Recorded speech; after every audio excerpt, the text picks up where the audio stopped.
farmacéutico es uno de los lobbies más influyentes del mundo. 应对挑战，力行力改，破解难题。 Конечно, должны работать кооперативно. Las farmacéuticas tienen demasiado poder. Avecina una gran guerra entre la realidad virtual y la realidad aumentada.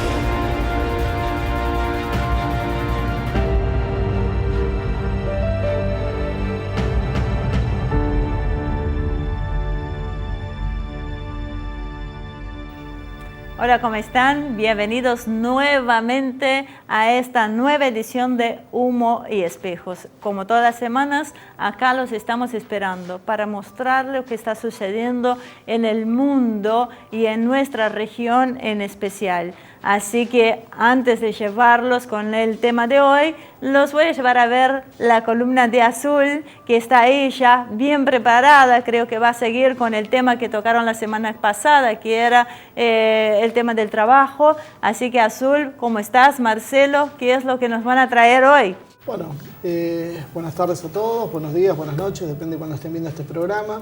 Sí, estamos hablando del tema del fin del trabajo, básicamente, que a veces despierta muchas polémicas esto porque, como hablábamos en el programa anterior, hay un pensamiento casi mágico, una cuestión casi dogmática, donde va a surgir algo que va a cubrir las necesidades laborales de la población. Sin embargo, bueno, nosotros somos bastante escépticos en esto, ¿no, Azul? Sí. Y hoy voy a empezar con algo que me quedó pendiente de la columna anterior, que es también un área donde hay muchos trabajadores y acá está muy presente y que ya hasta se habló en este programa. Es todo el tema de los autos, de quienes manejan autos, camiones, cualquier tipo de transporte. No voy a hacer un chiste machista, pero de una conducción autónoma que claro, va reemplazando todos los puestos de trabajo. Hace un par de años acá llegó Uber. Ajá. Y ahora ya también ya se naturalizó usar Uber, ya es bastante conocido después de los problemas que hubo acá. Sí, por más que se considere ilegal, existe, es una cosa concreta, se usa. Y algo que ahora que existe ahora en San Francisco, por ejemplo, y en Pittsburgh, algo que acá dicen que va a llegar en 2 o 3 años, es el tema de conducción automatizada. Traje un video donde lo muestran, pero básicamente te subís al auto y hay un conductor, pero que no hace nada, está sentado nada más. Porque están en una fase de pruebas. Porque están en una fase de pruebas. No ahora, es que le va a dar trabajo al pobre conductor. Claro, no, ¿cuánto tiempo va a pasar hasta que ese conductor y todos los conductores dejen de tener trabajo? Así que primero vamos a ver el video y después vamos a seguir hablando de esto. Bueno.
esto es casi ya de ciencia ficción. Lo que pasa es que lo que no tomamos conciencia es que esto ya existe, o sea, Sí. la tecnología ya está madura. Y no O sea, solo ya- lo trabaja Uber, hay autos de Google, de Waymo, Uber tiene camiones que están probando, hay Mercedes va a sacar en 2025 camiones, en China, en el Reino Unido hay precisamente el tema este de la conducción automatizada. O sea, es algo global y es algo que está creciendo, está así en fase de pruebas todavía, pero años, nada más, un par de años para que sea Vos popular. sabés que hablaba la otra vez con alguien de un sindicato que tenía que ver con el tema de la industria automotriz y están muy preocupados por esto, porque las grandes automotrices que conocemos van a terminar esclavizadas de estas empresas, porque va a desaparecer lo que nosotros conocemos hoy como el tránsito habitual, Claro. donde cada uno tiene su autito, eso no va a existir, van a existir estas mega empresas. Sí, que te subís, pones Sí, a donde y que querés son ir. tan poderosas que ellos listo. estimaban que China, Rusia y Estados Unidos son los 3 países que van a estar en condiciones de manejar este mercado. Ni siquiera Alemania. Alemania, en el mejor de los casos, va a ser un proveedor. Sí, y por eso es una de... No hay profesión que se salve. Ya hablamos de estas, las que requieren cierta fuerza, de por qué algo que tiene más fuerza que un ser humano lo va a reemplazar, esto del tema de la conducción, y hasta profesiones donde prima el intelecto, que requieren del pensamiento, del razonamiento del ser humano, también se van a ocupar. Hay ahora un programa que desarrollar un software que realiza el trabajo de los abogados. Sí. Se dicen que ya aplicando la tecnología que existe ahora o en pruebas de laboratorio, ya un 23% del trabajo que hacen los abogados se puede automatizar. Ya ahora el 23%, imagínate en 10 años, Sí. en 15 años. Medicina, hay en China un robot, un software de iTech Co. Lo hicieron hacer un examen que hacen todos los que van a ser médicos en China y el robot sacó 456 puntos, que son 96 puntos por encima del aprobado. Tuvo tanto éxito que ahora lo están considerando el gobierno para ponerlo como asistente de los médicos. El robot te escanea, te analiza y saca un diagnóstico. Y entonces, Tenés que luchar todavía con el prejuicio de, me atendió una máquina. Claro. Pero básicamente cuando uno ve que la atención hoy se reduce a una serie de baterías clínicas y un médico que los interpreta, ese es otro tema muy relacionado con todo esto, que es lo de que ahora es medio chocante, o en el tema en los aviones también, Boeing está haciendo pruebas para poner pilotos, para sacar los pilotos, el avión se maneja solo, Sí. que ahora la gente capaz dice, subirme a un avión que no te da piloto, pero con el tiempo se va a naturalizar y se va a y hacer la algo... gente más grande, porque los más jóvenes nacen en ese mundo Sí. y nunca les va a aparecer otra opción. Yo que creo esa. que me subiría. Sí. Ese- Lástima que lo que no encontramos todavía es una Hasta forma de ustedes se van a... estirar el sí, tiempo. hasta porque los ya mismos se nos está periodistas. acabando. Sí, ahora quiero mencionar Sí, esto y ya sí, está. pero no son tan buenos. Ahora hay un programa chino que escribe en mandarín y en inglés. Sí. Noticias. Empezó con deportes, pero ya lo están expandiendo cada vez más. Yo sabía que hacían de deporte, ahora ya estamos invadiendo otras Sí. áreas. Eso es peligroso. Eso sí, Sí. realmente es peligroso para el futuro. Así que, bueno, quiero cerrar con esto, que no hay profesión, no hay área que se salve. Bueno, así que muchachos, muchachas, y Algo muy si pacífico, muy pensaban, sereno. claro, estar tranquilos y que iban a disfrutar del futuro, yo lamentablemente, gracias a Azul, les tengo malas noticias. Así que bueno, volvemos con Ivonne para meternos ya de lleno en el programa. Muchísimas gracias, Azul. Muchísimas gracias, Marcelo. Que sea la última vez que me hagan un cierre que con pocas esperanzas. La esperanza es la última que se muere, tiene que haber siempre.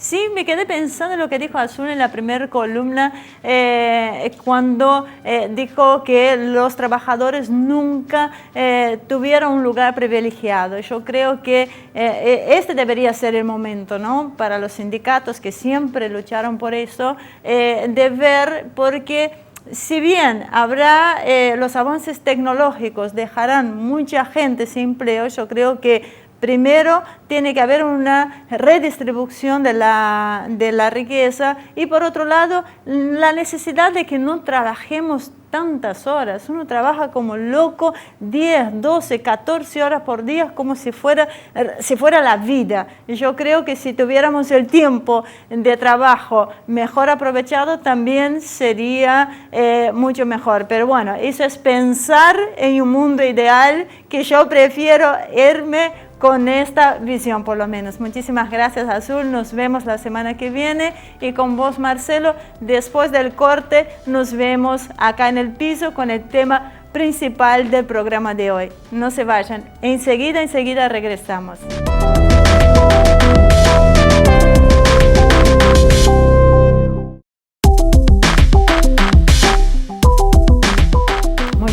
Ahora estamos nuevamente acá en este segundo bloque, abocándonos al tema central del programa de hoy. Vamos a tocar un tema de un país vecino que tiene elecciones ahora en abril próximamente. Para eso invitamos a José Guerrero, que es el coordinador de Frente Iguazú Departamental Buenos Aires. José, muchísimas gracias por acompañarnos hoy, un gusto tenerlo acá. Buenas tardes, Ivonne, y gracias por la invitación. José, ¿cómo se prepara el Frente Iguazú para las elecciones? O sea, ¿qué expectativas tienen? Bien, hay una gran expectativa en el país y fuera del país. Recordemos que nosotros en el exterior vivimos más de 500.000 paraguayos en condiciones de votar, pero estamos solamente habilitados para votar en el exterior 38.000 paraguayos. Y en Paraguay hay una gran movilización. Pareciera que hay un consenso social que este modelo que encabeza el presidente Cardes no va más. Entonces, la gira nacional que están haciendo los candidatos, el candidato a presidente, que es la Alianza Ganar, Efraín Alegre, junto con su vicepresidente Leo Rubín, está respondiendo el pueblo con el deseo de cambio. Hay una gran esperanza, hay una gran expectativa de que el 22 de abril, que va a ser las elecciones generales, Paraguay va a marcar una historia en el continente. Vamos a ir dividiendo por parte. Vos decías que hay 38.000, creo, paraguayos en condiciones... En el exterior. En el exterior. No en Buenos Aires. Argentina, 28.800. ¿Por qué esa diferencia entre los residentes reales y los que están en condiciones de votar? Hay una restricción en Paraguay acerca de la democracia. Tenemos una democracia tutelada, restringida, que el Tribunal Superior de Justicia Electoral no empadrona a los paraguayos que viven en el extranjero. Nosotros hemos batallado hace mucho tiempo. ¿Por qué? Hay que pensar de la Constitución del 92, después de la ida del tirano, después de dejar el poder del tirano, se hizo una nueva Constitución. La Constitución del 92 dice que los paraguayos que viven fuera del país no puede elegir presidente, no puede elegir autoridades. Pero a partir del 92 vino la lucha porque la Constitución también permite a partir de 3 años de vigencia de modificar. Entonces nosotros logramos un referéndum en el 2011 recién, modificar esa ley, el artículo 120 particularmente, y a partir de ahí el Tribunal Electoral tenía que empadronar automáticamente a todos los paraguayos mayores de 18 años, vivan a donde vivan. Pero ese trabajo no los hizo. Ahora, es una pregunta casi obligada para mí como extranjera, ¿no? Me dijiste que en la República Argentina vive alrededor de 600.000 paraguayos. En condiciones de votar, mayores de 18 años. Mayores de 18 años, de los cuales 28.000 pueden votar en Paraguay. De este total de los paraguayos, ¿cuántos pueden votar en la Argentina? Si bien sé que no podemos elegir presidentes como extranjeros, pero sí podemos elegir hasta jefe de gobierno. Aquí autoridades argentinas, el padrón argentino, nosotros, extranjero hay 650.000, el último padrón argentino. En las últimas elecciones estaban habilitados 650.000 extranjeros, de los cuales 256.000 éramos o somos paraguayos. ¿Y cómo convive esta cosa? Ya sé que vos me vas a matar, vamos a llevarlo para el ámbito internacional, pero esta cosa del votante de, por un lado, apoyar a su país, que corresponde, como en mi caso, de votar, de elegir uno que acompaña las cuestiones políticas, acompaña, y también de concientizar del voto acá en la Argentina. Ajá. Nosotros venimos trabajando en ese sentido. ¿Por qué? Imagínense, estamos en el padrón argentino 256.000, que el Estado argentino nos reconoce como ciudadano pleno, es decir, ejerciendo ese derecho. O sea, esos tienen documento de extranjero. Con Están el documentados. documento de extranjero, ¿Y con el los DNI. otros que están por fuera? ¿Están sin documentos? Yo quiero explicar esto. En el padrón argentino somos 250.000 paraguayos habilitados. En el padrón paraguayo, 28.800. Sí. Una diferencia. ¿Y los otros, el resto? A los Está en 500.000? Estados Unidos, en Europa. No, es pero distinto. digo, vos dijiste que hay más de 500.000 en la Argentina. En la Argentina, en edad de votar. Ah, el resto son menores. Exacto, el resto son menores. Ajá. O no Bueno, están registrados. Es interesante, de todas formas, conocer estos números o esta ¿Tienen realidad. participación en las elecciones argentinas? Muy poca. Del padrón de Buenos Aires, el paraguayo se concentra más en Buenos Aires que en otras provincias. Sí. Participa el 10% del padrón total, apenas. Entonces, hay mucho trabajo todavía para realizar en ese sentido. ¿Y qué es lo que motivaría a un extranjero a votar?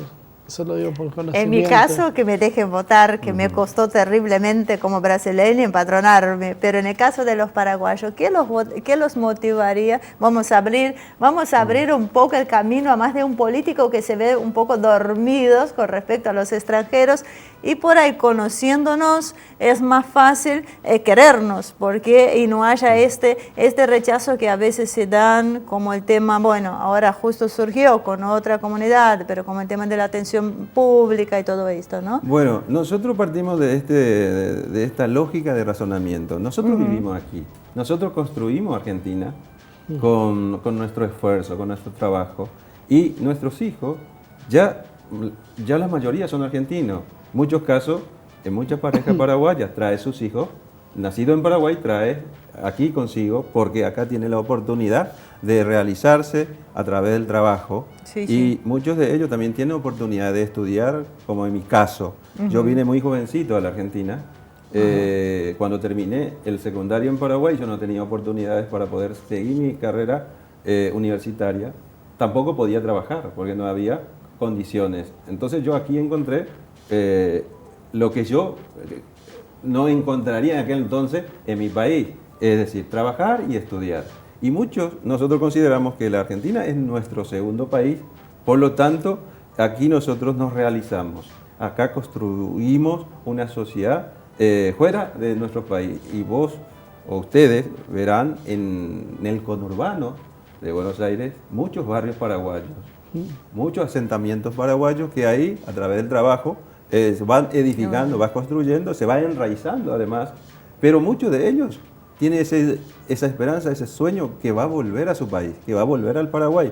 Solamente está esperando una condición para que le permita estudiar y le permita trabajar en el país y que sus hijos estudien en el Paraguay. Habitualmente pasó eso con todas las comunidades extranjeras, todas siempre anhelan volver. Después se encuentran un montón de problemas, no solo por las condiciones de su país de origen, sino muchas veces porque ya se crean otro tipo de lazos acá, los hijos se ponen de novios, se casan, tienen familia, entonces ya trasladarse empieza a complicarse. Va a quedar en la vieja añoranza de los que vinieron primero. Sí. Ahora, volviendo al tema del Frente Guazú y de las próximas elecciones, el acuerdo con el Partido Liberal Radical Auténtico marca un acercamiento luego de los sucesos del presidente Lugo, ¿no es cierto? ¿Cómo ha superado lo sucedido para llegar a un acuerdo?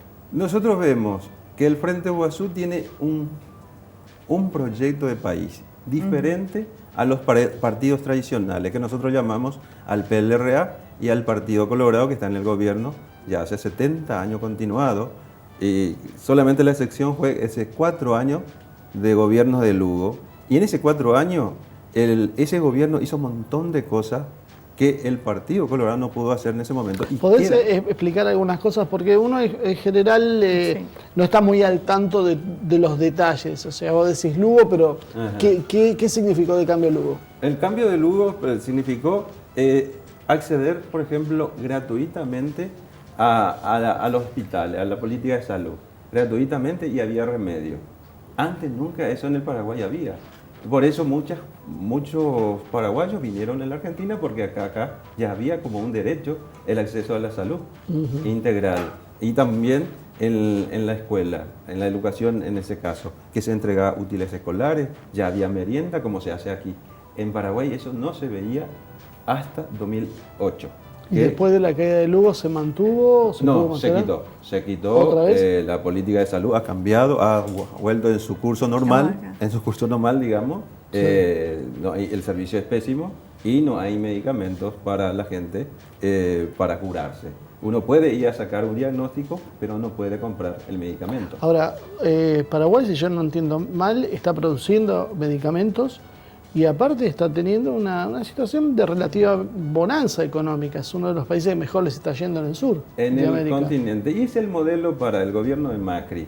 Paraguay es el modelo que se puede nombrar porque crece la macroeconomía, crece la producción en el Paraguay, pero ese por ciento, esa riqueza lleva solamente 200 familias y el resto...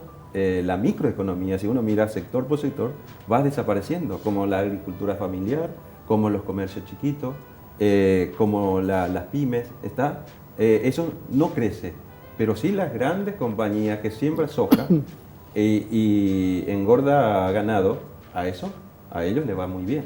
Claro, o sea, seguimos como siempre con una cuestión de división de riquezas. No es que un país no tenga una producción, no esté en mejores condiciones, pero una mala división de riquezas. No, porque está la idea de decir Paraguay es un país pobre, Bolivia es un país pobre, y en realidad cuando uno empieza a ver los números no es un país pobre, es un país desigual, que no es lo mismo. Efectivamente, la política agroexportadora de Paraguay es desastrosa para la población. ¿Por qué? Se centra en el tema de la concentración de la tierra. El que tiene más tierra allá produce soja.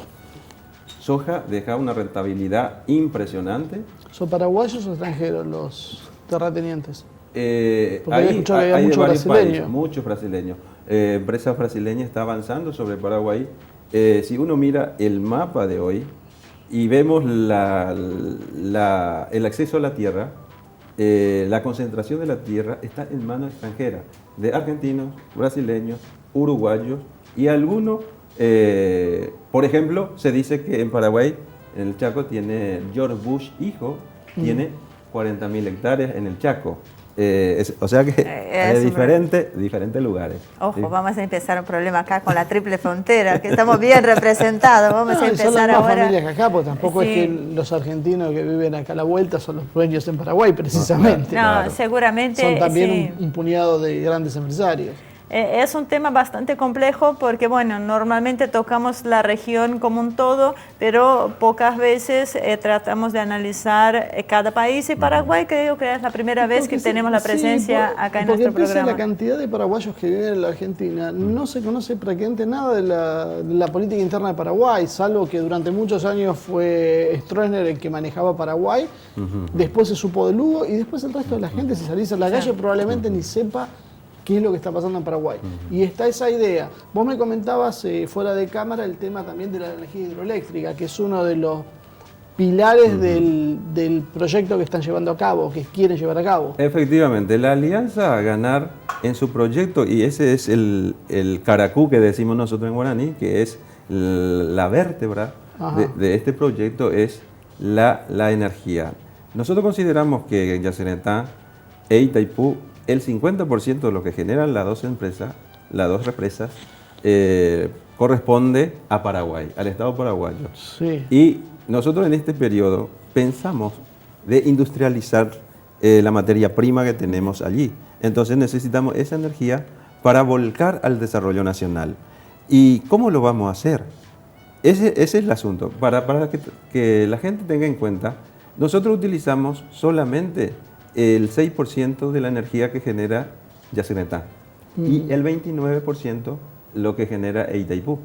hay una déficit de energía dentro del Paraguay. La potencia es muy baja. ¿Eso te da ahí el costo de la energía? Carísima. La energía en Paraguay es cara. ¿Y a qué se debe esto, teniendo la posibilidad de...? Pues la exportan. El asunto es que Paraguay dejó de invertir en la distribución de la energía. Concentra en un lugar, pero no hay redes que distribuyen en distintos departamentos o distintas provincias para que haya mayor producción, instalaciones fabriles. Pero ahora, en este proyecto de industrialización, de recuperación de soberanía, estamos diciendo nosotros en el proyecto nacional, vamos a poner al servicio del desarrollo del país. Vamos a industrializar nuestra materia prima y pensamos que Paraguay tiene suficiente energía que muchas empresas de la región va a querer poner sus empresas en el Paraguay. Bueno, yo el otro día leí a la Fundación Getulio Vargas que lo ponía a Paraguay por segundo año, tercer año consecutivo como el país donde hay mejor clima de negocios. Lo que pasa es que uno le desconfía de esto porque estas fundaciones habitualmente tienen una visión muy liberal de la economía. Entonces cuando ellos te ponen ahí es porque hay buen clima para negocios, pero a la vez hay un costo social importante. Sí. El Paraguay, para los ojeros, es un paraíso que está destruyendo, está envenenando, está expulsando a miles de campesinos por año. Nosotros tenemos un dato de que 50.000 jóvenes por año salen del país. Está desangrando el país. ¿Y qué es lo que esa producción de soja, cómo la reemplazarían o cómo la harían la arquitectura agropecuaria? Bueno, nosotros pensamos de la retención poblacional, que esos 50.000 jóvenes, que la mayoría sale del campo, que tengan oportunidades en el campo, en su chacra. Entonces vamos a poner énfasis en el tema de la agricultura familiar, ecológica. Pero para eso tenemos que invertir en tecnología, en asistencia técnica y créditos para los pequeños productores de la agricultura familiar y también crearle mercado interno. Y por qué no decir, el Mercosur si funcionara también le permitiría a Paraguay poner su producto en la góndola de Buenos Aires o en San Pablo o en algún lugar, si funcionara, si este mercado común del sur, así como se proyectó, que va a ser un gran mercado, que para que todos los pueblos integrantes del Mercosur puedan desarrollarse, funcionaría también para el Paraguay. Ahora, la alianza denunció irregularidades ante sucesos como los de Honduras, Brasil, Ecuador y hasta Argentina, donde la justicia actúa políticamente en favor del oficialismo de derecha liberal. ¿Existen posibilidades de fraude ahora en las próximas elecciones? El partido gobernante, el Partido Colorado, intentó sacar el control electoral al Frente Guasú. Recordemos en Paraguay, el Tribunal Superior Electoral no es independiente. El Tribunal Electoral en Paraguay controlan las primeras tres fuerzas políticas. La primera, que es el partido gobernante, la segunda, que es el PLRA, y la tercera fuerza corresponde al Frente Guasú. Y la intención del Partido Colorado era sacar esa potestad, digamos, del Frente Guasú como tercera fuerza y arreglar con el segundo, con el PRA, el control electoral. Entonces, con movilizaciones y lucha se logró respetar la ley, porque la ley dice, en su artículo 635, que el control es mutuo entre la primera y segunda y tercera fuerza. Entonces, la semana pasada pudimos romper esa idea de fraude que había pergeñando el Partido Colorado. ¿El Frente Guasú tiene la capacidad para hacer un control efectivo de la elección?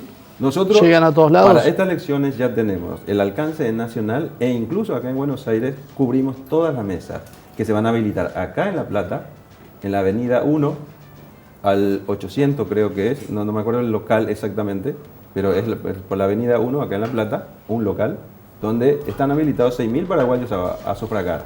En la capital se van a habilitar 2 locales, en la Escuela República del Paraguay, que está en la zona de 11, y la Escuela General San Martín, que está ahí en Retiro, ahí por la avenida Libertador, al 200 creo que es 38 el número exacto, y en San Justo, ahí por la calle Almafuerte al 2800.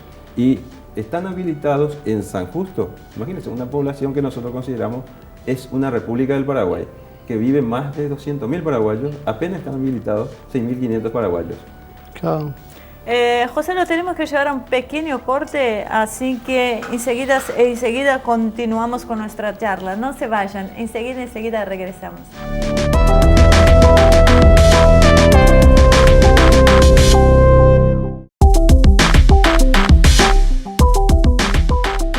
Ya de regreso en este tercer y último bloque, analizando Paraguay en las vísperas de las próximas elecciones con José Guerrero, que es coordinador del Frente Guazú para el Departamento de Buenos Aires. Así que, José, vamos a ir un poco más al tema regional e internacional, ¿no? El Mercosur trabaja para un acuerdo con la Unión Europea. O sea, ¿cuál va a ser su posición? Nosotros no estamos de acuerdo con la manera que se encara el acuerdo con Unión Europea. Nosotros pensamos que estamos en otro nivel de desarrollo.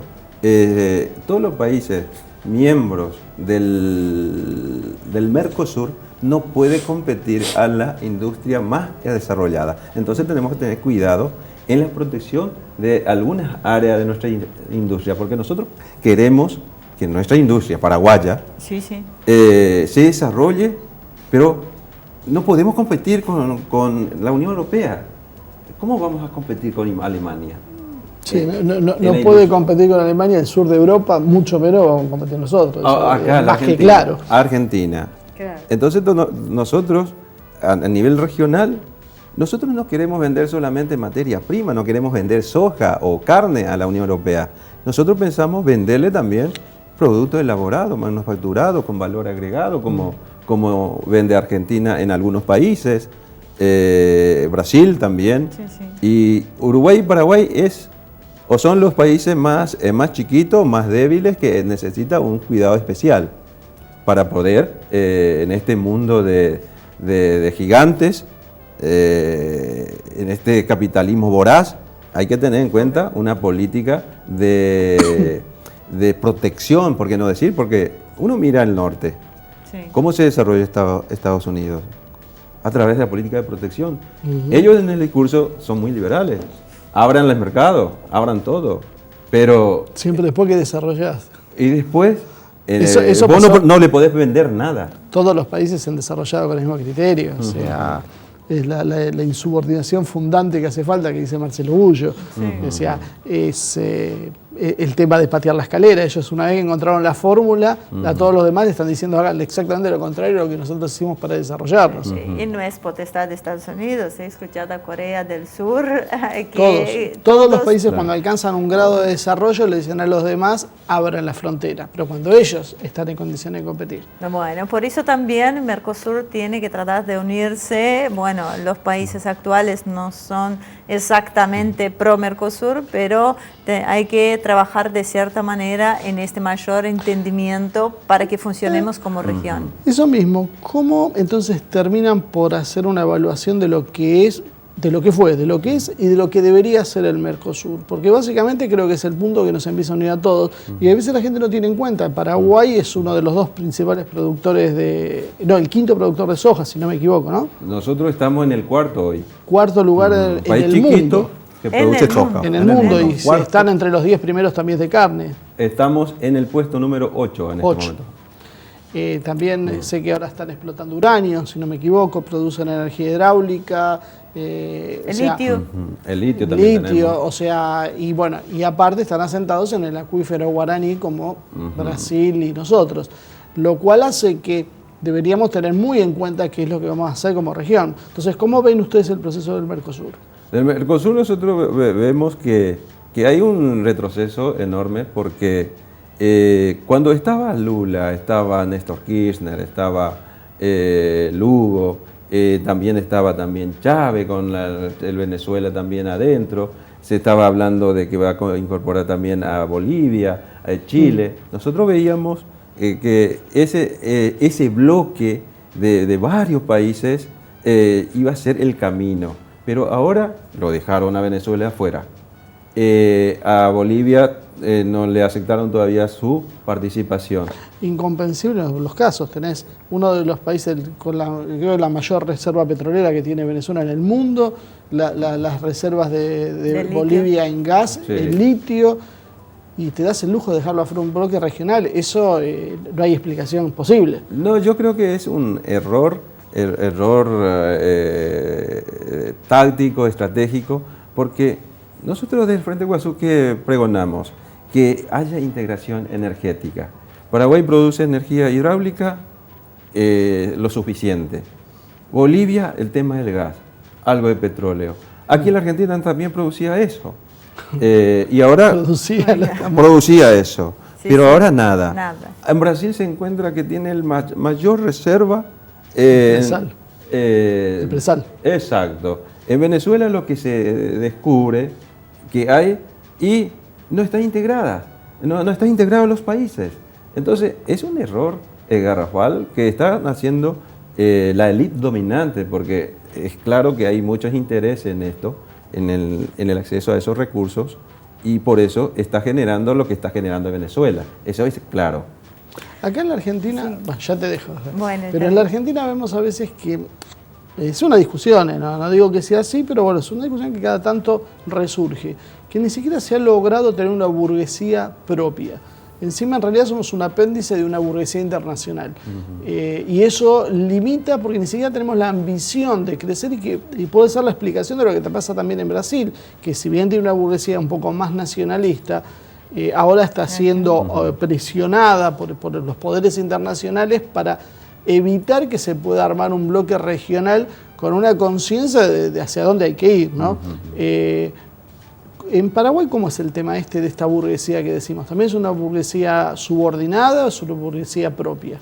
No sé cuál es la peor. No, yo creo la que peor es la subordinada. hoy Paraguay, hay que decir de Paraguay de 1870 para adelante, la burguesía nacional está sometida con los intereses transnacionales. Y se centró ahí en Paraguay. Ustedes no sé si conocen la Embajada de Estados Unidos en Asunción, que agarra todo, una manzana, y más que una manzana, que tiene todo, y de ahí controla, no a Paraguay, porque Paraguay es chiquito, no es una amenaza al imperio, pero para controlar toda la región. Entonces, los grandes terratenientes, grandes ganaderos, grandes sojeros, hacen negocio con las transnacionales, con capital norteamericana, Monsanto, Cargill, y varias otra cadena más, que solamente se centra ahí para extraer riqueza. La política de los ricachones en Paraguay, la burguesía nacional, hacen buenos negocios con las compañías transnacionales. Entonces, ellos no quieren cambiar nada, absolutamente nada, porque ahí acumulan riqueza, fortuna. No quieren un Paraguay desarrollado, solamente hacer su negocio particular. No piensa en industrializar el país. Ese es un tema. Volviendo al tema de Mercosur, tenemos al menos dos cuestiones. Primero, la unificación de un Mercosur incluyendo a Venezuela y a Bolivia, ¿no? Y después, este Mercosur consolidado es el que debería hacer acuerdos afuera con otras regiones. Ahora, vamos al tema de China, por ejemplo. Mercosur no ha logrado ponerse de acuerdo con China porque Paraguay reconoce a Taiwán, siendo uno de los pocos que quedan en el mundo con ese tema. O sea, y el único de Sudamérica. El único de Sudamérica, obviamente. El Frente Guazú o su país, o sea, ¿cómo se debería resolver o qué proyectos hay para resolver esta situación, si es que lo hay? El Frente Guazú plantea de que Paraguay se tiene que relacionar con todos los países del mundo, con igualdad de condiciones. Nosotros heredamos de Stroessner este tema que China era comunista en su momento. Entonces no hay que tratar nada con un país comunista. Entonces, ¿qué hizo? Hizo un acuerdo con Taiwán. ¿Por qué Taiwán? Porque Taiwán necesitaba de los países, del voto en la ONU, y a cambio le daba dádivas al gobierno, al régimen de Stroessner, que continuó en el periodo democrático. Y ahora tenemos nosotros la gran oportunidad para decir, bueno, vamos a derrotar a la cultura estronista que pensaba que el otro era comunista y que no hay que tener relaciones Hoy por lo menos, comerciales, diplomáticas. Más allá de que esté bien o mal, atrás al menos 25 o 30 años. Y Stroessner cayó en el 89. Sí. Estamos en 2018. Y seguimos con lo mismo. Y seguimos lo mismo, 29 años. Yo el otro día veía unos rankings de países a los cuales exporta Paraguay y a China le envía muy poco. Y eso es una de las cosas que es un mercado para Paraguay para tratar de explotar. Porque claro, tiene esta traba de... Seguramente deben entrar los productos paraguayos, pero tercerizados a través de otros países. ¿Paraguay qué es? No desarrolla su industria, su potencialidad industrial. No desarrolla, ¿por qué? Porque Paraguay es como un depósito grande del Mercosur. A Paraguay llega toneladas de mercadería de diferentes partes del mundo. ¿Y cómo hace? Hace triangulación. Vende en contrabando en el mercado argentino, en el mercado brasileño, en el Uruguay y en Bolivia. Entonces, para los que hace ese negocio, es un gran negocio. Es un gran negocio. Paraguay no te cobra impuestos a los ricos. Allá el único impuesto es el impuesto al valor agregado, que es del 10%. Nada más que eso. ¿Y quién paga más? Los sectores medio bajo. Los ricos no pagan, por ejemplo, por la tierra no paga nada. Algunos tienen 600.000 hectáreas, algunos tienen 1 millón de hectáreas. No paga impuestos. Y en ese aspecto impositivo, me vuelvo de vuelta al tema interno de Paraguay, pero en el tema impositivo, ¿qué piensan hacer? Nosotros estamos pensando de que tiene que haber una política tributaria progresivo. Lo que tiene más tiene que pagar más. Es decir, tiene que pagar los terratenientes, tienen que pagar para desalentar justamente eso, esa desigualdad al acceso de la tierra. Hay que pagar, la tierra tiene que pagar impuestos, de las grandes extensiones. Tiene que pagar los ojeros, hay que desalentar a los ojeros. ¿Para qué? Para que deje espacio para la agricultura familiar. ¿Fuga campesina. de capitales? Hay fuga de capitales. Ahí hay, te cito, 10 más ricos del mundo. Concentran cerca de lo que produce Paraguay en el año. Son 30.000 millones del Producto Bruto Interno. Son 10 familias, tiene esa plata, pero no tiene en el país, tiene afuera.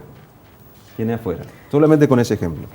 Marcelo está, y es con razón, porque en vísperas de las elecciones está bien abocar a lo que es la política nacional, pero también es cierto que la política internacional influye en las decisiones internas de cada país, o al menos hace repensar, ¿no? Sufrimos las consecuencias. Y a nivel internacional vemos como un bloque dominante conformado por el globalismo financiero y un modelo nacionalista como el de Trump, y un modelo multipolar que encabeza Rusia, China e Irán. O sea, ¿cómo lo analizan desde su país, desde el Frente Guazú, este cuadro o este frente? Bueno, nosotros vemos que el mundo, ese tema bipolar que hablábamos hace 20 años atrás, el bloque soviético y Estados Unidos, se ha desintegrado. Y hay una multipolaridad donde cada país de la región puede hacer buenos negocios con el bloque, por ejemplo, de Asia. Puede hacer con la Unión Europea buenos negocios. Acá en la región también. Vemos que se está yendo el mundo a la multipolaridad. Vemos eso nosotros. Nosotros vemos que el imperio norteamericano se está debilitando. Por lo tanto, esa agresividad en la región demuestra eso, que un imperio en decadencia, lo que está haciendo Venezuela, alrededor bases militares, se escucha, y esta palabra no es mía, se está escuchando el sonido del clarín y el ruido de las armas, de los tanques.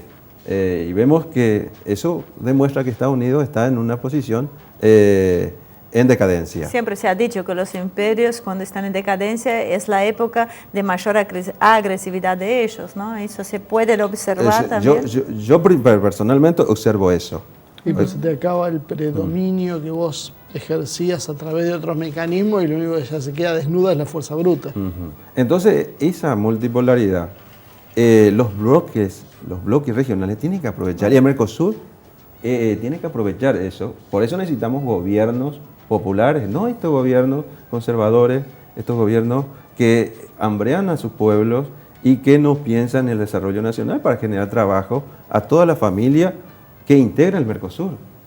¿Cómo ves el tema del acuífero guaraní? ¿Qué habría que hacer? Porque hablando de bases extranjeras, bueno, están empezando a sentarse bases en la zona y es clarísimo cuál es el objetivo. Y sabemos que el agua va a ser, ya es, y se va a acrecentar con el tiempo la importancia como recurso. El otro día hablamos con un diplomático y nos comentaba, por ejemplo, que Irán está importando nieve, trae nieve de Rusia en forma de agua por la sequía que tiene.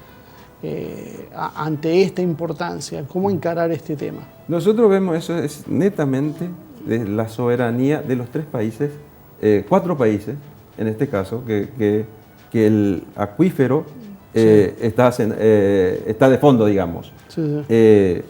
Una puntita. Argentina tiene que tener soberanía del acuífero, Paraguay tiene que tener soberanía, Brasil y Uruguay tienen que tener soberanía sobre eso, netamente de soberanía, que los 4 países tienen que controlar sus recursos escasos, pensando en el mundo, muy escaso y muy fundamental.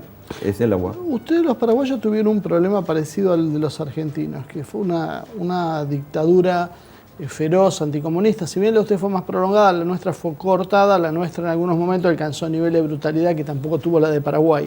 Entonces, pero sí hay una experiencia parecida en el sentido del divorcio del pueblo con las Fuerzas Armadas. Si hablamos de una defensa territorial y de recursos, sabemos que tarde o temprano hacen falta tener una defensa efectiva, que es la defensa de las armas. ¿Cómo piensan encarar este tema?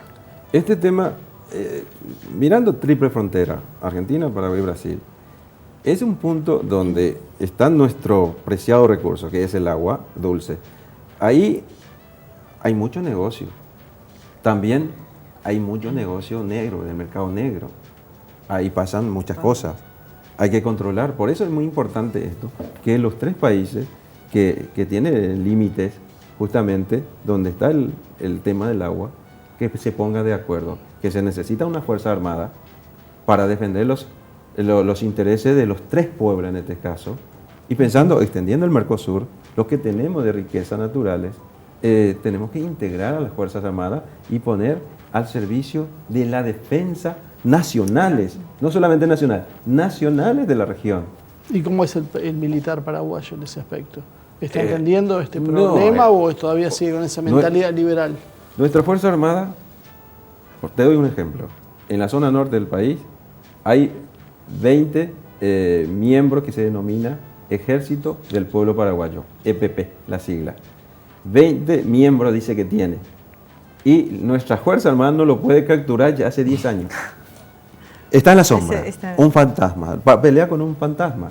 ¿Qué hace esos 20 chicos? Porque suben videos, pero todos son videos armados, seguramente por la propia inteligencia paraguaya o del propio de la Fuerza Armada. ¿Para qué? Para culpar a los campesinos, porque los campesinos se están armando, porque invoca, por ejemplo, a Doctor Francia, que fue el padre de la patria del Paraguay, a los López, que fue el que desarrolló Paraguay en aquel entonces, invocan en el video, pero es funcional al gobierno.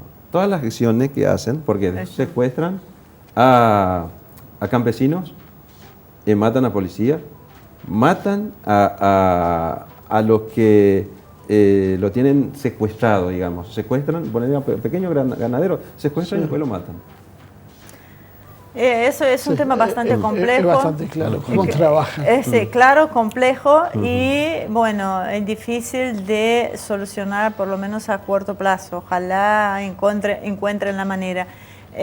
José, nos estamos quedando sin tiempo, ya tenemos que cerrar el programa, pero antes de ir me gustaría que, hicieras un llamado a los paraguayos, a sus compatriotas que están acá en nuestro país, tanto como para las próximas elecciones en Brasil, pero también en Brasil. Bueno, yo ya estoy pensando en a fin de año. A fin de año, exactamente. Que ahí tenemos otro problema. Donde si nos dejan Lula ser presidente, va a ser bastante complejo para Brasil, ¿no? Pero que haga este llamado para que atienda, para que se comprometa con las próximas elecciones en Brasil y también un mayor compromiso acá en la Argentina, ¿no? Muy bien, para todos los paraguayos y paraguayas residentes en la Argentina, tenemos una gran oportunidad para transformar el país con nuestro voto. Recordemos que solamente aquí en la Argentina somos pocos, pero nuestras familias viven acá y allá. A todos los amigos hay que llamar por celular, gastar un poco de pulso de celular y llamar para decir el voto para presidente y vicepresidente hay que poner la lista 5, ganar, y para los senadores, que la lista que encabeza el expresidente Fernando Lugo, y para el Parla Sur, el ingeniero Ricardo Canese. Con eso yo me despido con ustedes y a votar. Bueno. Y a Brasil vamos a recuperar también. Yo agregaría una cosa más, ya que hay tantos paraguayos en condiciones de votar acá en la Argentina, que también aprovechen y se involucren en la política nuestra, porque también necesitamos cada uno de estos votos, lo vamos a seguir necesitando también. Así que ya que está, haga un esfuerzo doble más adelante cuando lleguen las nuestras. Muy buena esa observación, Marcelo. Ivonne. Muchísimas gracias, José.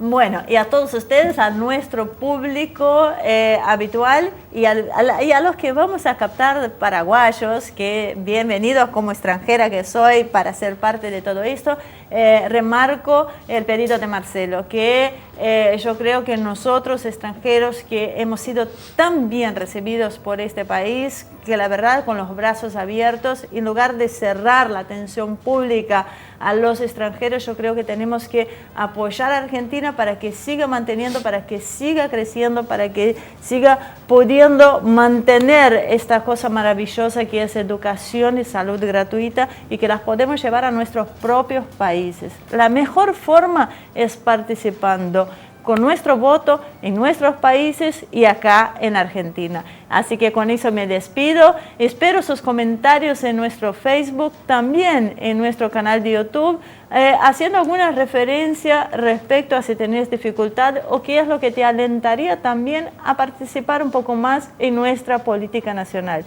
Muchísimas gracias por acompañarnos. Esperamos que se inscriban en el canal de YouTube Asia TV Producción. Y nos vemos la semana que viene con más una edición de Humo y Espejos.